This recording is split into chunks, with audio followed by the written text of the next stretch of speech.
Бәріңе сәлем білімді достар, сіздермен бүгін мен Кәусар. Сіздер бұл видеода көптеген есімді табатын боласыздар. Сіздер дайынсыздар ма?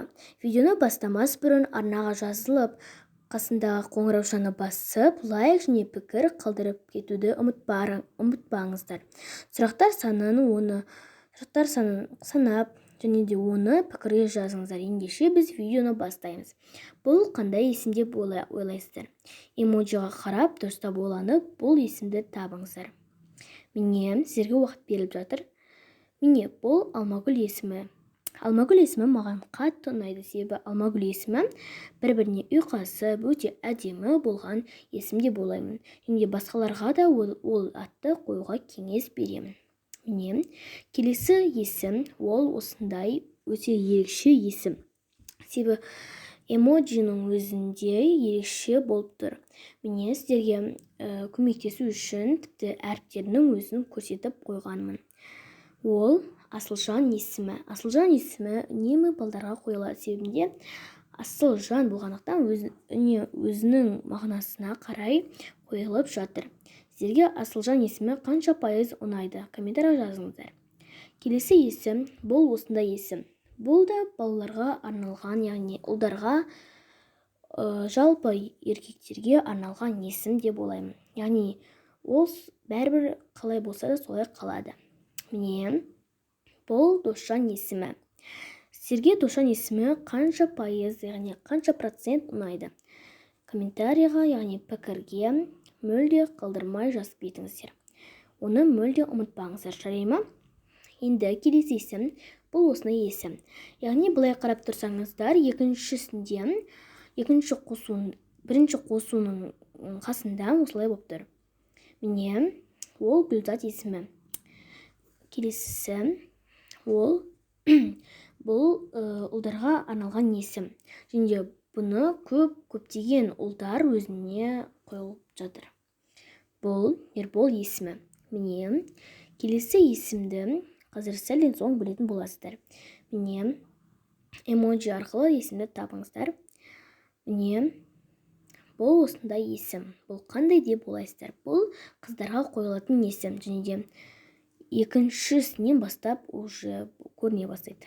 Бұл Айару есімі. Айару есімі өзіме қатты ұнайтынын мен шынымен айта аламын. Себебі өте әдемі. Міне, келесі есім ол қандай есім?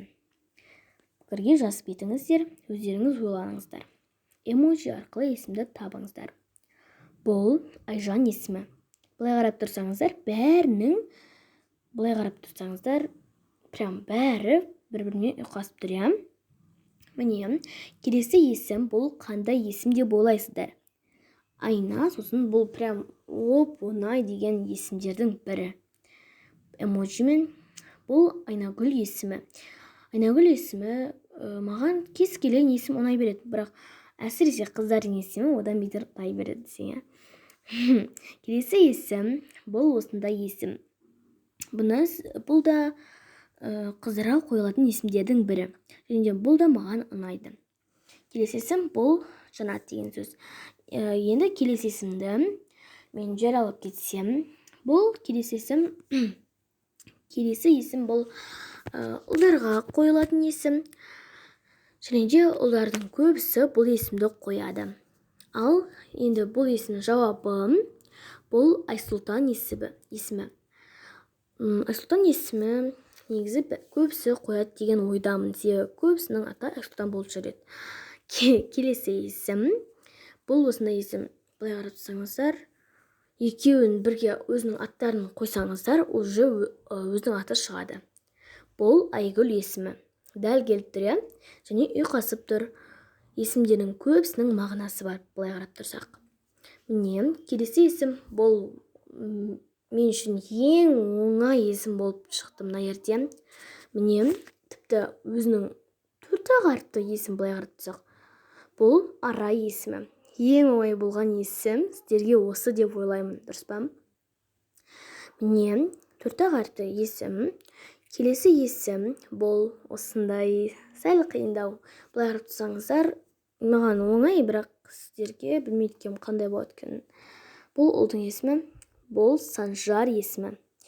былай қарап тұрсаңыздар, шынымен бірден 0-ге дейін сан болды да, одан кейін жар болып кетті, дұрыс па?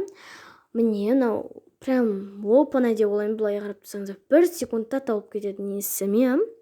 Міне, бұл қандай есім? Бұл әрине балауса есімі.